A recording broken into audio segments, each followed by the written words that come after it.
And speaking of the General Assembly, President Biden delivering his speech this morning, making a big push for Ukrainian support. It comes as Ukrainian President Volodymyr Zelensky attended the gathering in person for the very first time. Fox 5's Antwan joins us live from Manhattan's east side. Antwan, what were some of the key takeaways from today? Well, the president, Natasha, spoke for about 27 minutes, touching on a number of things, spending a lot of time on the need to push back against global threats to democracy.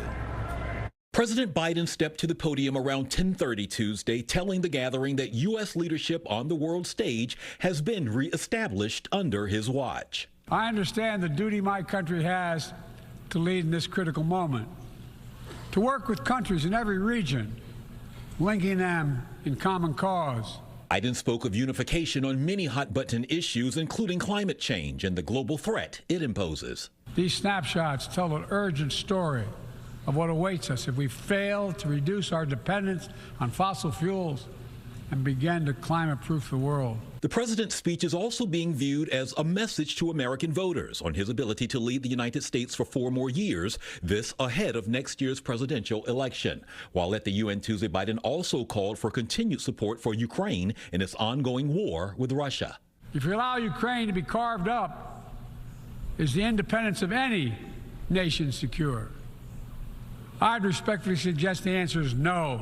On behalf of the General Assembly, I have the honor to welcome His Excellency Volodymyr Zelensky.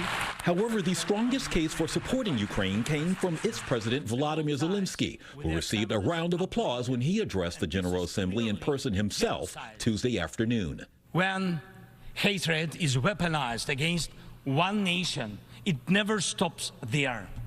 Each decade, Russia starts a new war.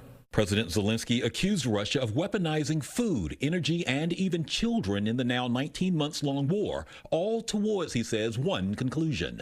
And the goal of the present war against Ukraine is to turn our land, our people, our lives, our resources into a weapon against you, against the international rules-based order.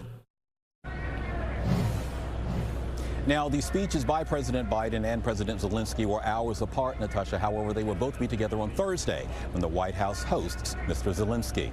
Back inside to you. All right, Antwan, thank you.